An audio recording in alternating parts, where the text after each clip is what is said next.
Welcome to Stories Podcast. I'm your host, Amanda Weldon.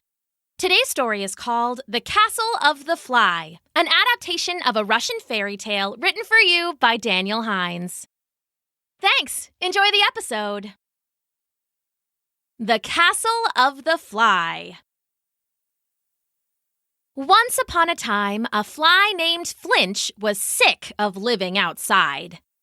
He had spent every night of his short life clinging to the underside of a leaf, doing his best to sleep. He was just stuck there, hoping a breeze wouldn't blow him away or a frog wouldn't gobble him up. When it rained, Flinch got wet, and he had to wait for the sun to dry him in the mornings.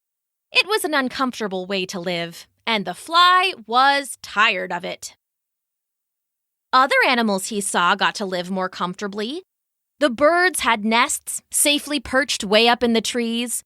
The ants had their clever hills with what seemed like miles of tunnels underneath. The squirrels lived in holes way up in the trees, and the groundhogs lived in holes way down in the ground. The bees had their buzzing hives, and the spiders had their silent webs. Even the beavers had their dams in the river. "I need a house too," Flinch said to himself after a particularly long night.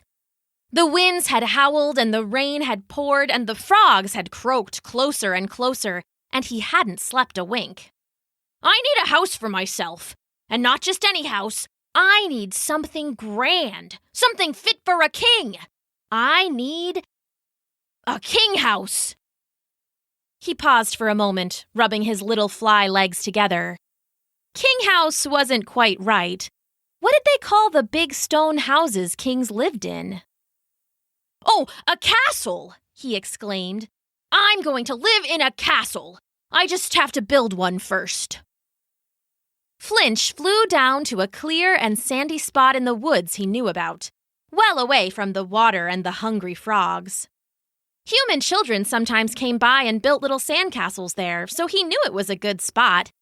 In addition to all the sand, it was littered with tiny pebbles in all colors, including bright golds and diamond-looking quartz. Flinch the fly got to work with the little pebbles, using mud from the rain to stick them all together. He did his very best, but it just kept falling apart. "How do you build a castle anyway?" he asked himself. Lucky for him, just then a little human happened by to play in the sand with his mother. He had a bucket and a shovel, and while his towering mother watched on, he made a glorious and sloppy castle with sand and pebbles and all. "Look, Mom, I made a castle," he said. "That's a beautiful castle," his mom said. "Okay, time to go home and get cleaned up for supper." Supper! Yeah! The pair of humans headed home, leaving behind them the nicest, slantiest, most huge castle Flinch had ever seen. Well, it was huge for a fly anyway. Flinch settled deep inside, safe from the wind and the frogs and the rain, and that night he slept still and quiet as a pebble himself. The next morning, he was woken by a gentle knocking on the castle's door. He grumbled to himself and buzzed over to the entrance. "Who's there?" he demanded in his loudest voice. "Who comes to the Castle of the Fly?" Hello there," said a tiny voice, smaller than any that Flinch had ever heard before. It's me, the Leaping Louse." "And what do you want with me in my castle?" "Well," said the Leaping Louse, "I'm looking for a place to live safe from the wind and the rain and all of that. I thought, since you had this big castle, maybe you'd have some room for me." "A louse in my castle?" Flinch the fly scoffed. "Shouldn't you be bothering some human and hiding in their hair?" "Oh, I'm so tired of living in hair," the Leaping Louse said. "It's always getting wet and shampooed, and then it smells all perfumey like flowers or green apples, and it's just gross and it gives me a headache. Can I just stay here with you?" "Absolutely not," the fly said in his most imperious voice. "This is the Castle of the Fly, and I am the king of the castle, and absolutely no one can live here with me." "Are you sure?" I'm absolutely, completely, entirely, 100% positively sure. Well, that sounds pretty sure. It's more than pretty sure, said Flinch. It's very sure. The leaping louse wandered off, sad and lonely. Flinch smiled and hummed to himself, grateful to have another day of peace in his castle. He spent a little time gathering old fruit to snack on, and then locked the castle up tight again. It's good to be home, he hummed to himself. It's good to be king. And just then, he was interrupted by a knock, knock, knock on the castle door. It's nearly bedtime, he shouted. Who in the world is knocking at my door at bedtime? Well, it's me, the friendly flea, piped a happy voice from outside. And why do you come to bother me at this hour? The fly figured he knew, but he still asked on the off chance that the friendly flea was just there to sell him cookies or something. She had the voice of a cheerful saleswoman after all. Well, it's getting pretty rainy tonight, and I saw you had this nice castle, she said. I thought maybe you would share it with me for a bit. At least until the rain is past. What? Share my castle? With a flea? The fly scoffed. I think not. Oh, but I'm a friendly flea, she said. And I'm not just friendly, I'm downright amiable. Amiable? Flinch the fly scowled. I don't know what that means, but I know I don't want it. Oh, amiable means I'm friendly, agreeable, you know. I'm a good companion. The fly scowled. I didn't live under a leaf for my whole life and then move into a castle for a companion. The only companion I want is my own shadow, and even he bothers me sometimes. So, you won't let me in? The friendly flea asked. Never! Not even if you were the most amiable critter in the entire forest, the fly shouted. Go take your friendly face and stuff it in a sack. Well, that's just rude. Well, you're the friendly one, not me. Well, that's certainly clear, the friendly flea said, and she left the castle to find someplace else to live. Good riddance, Flinch the fly said, and he headed off to bed. He had made himself a cozy sleeping spot in the sand, with a pebble for a pillow and a shell for sheets. It was warm and snug, and though he could hear the rain pit-pit-pattering outside his walls, he slept sound as a bug in a rug, or as a bug in the sand, as it were. The next morning, Flinch had himself a breakfast of old fruit and settled in for a relaxing day at his castle. He crafted himself a little couch out of sand and was just kicking back when a voice came from the front door.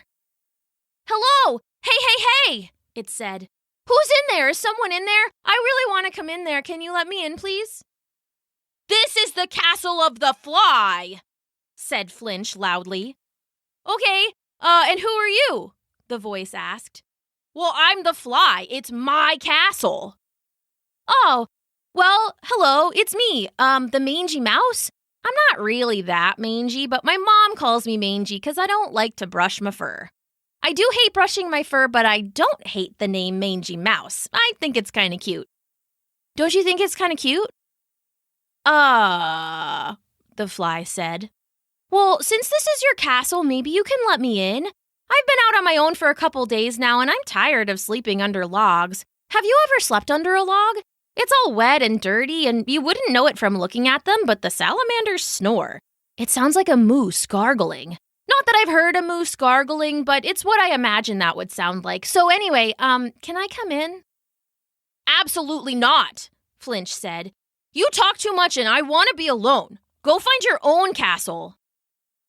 But you have so much room and I don't take up much space at all. I could stay in a different part of the castle and you'd never even see me. I wouldn't make so much as a peep if you don't like talking. Look, peep, peep, peep. I'm getting all my peeps out now. Peep, peep, peep.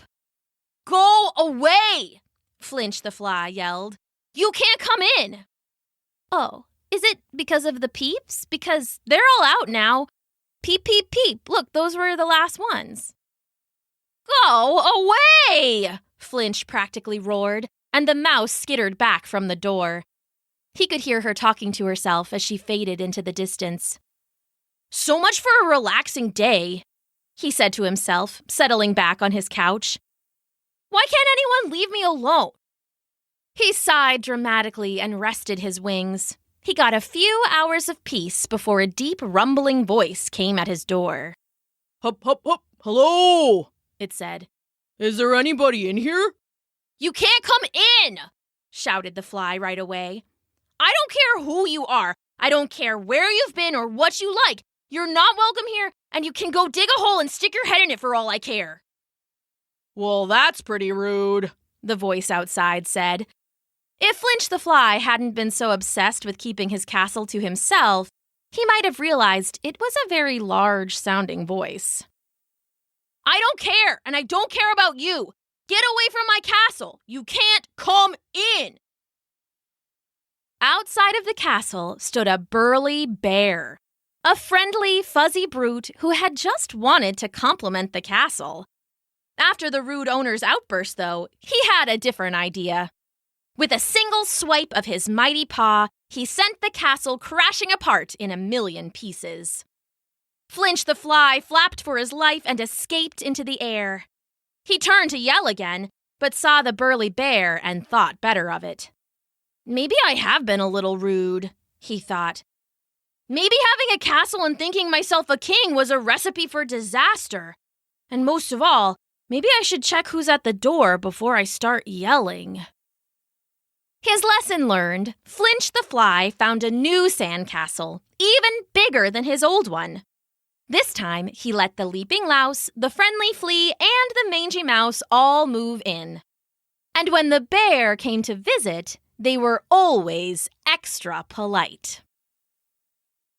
The end.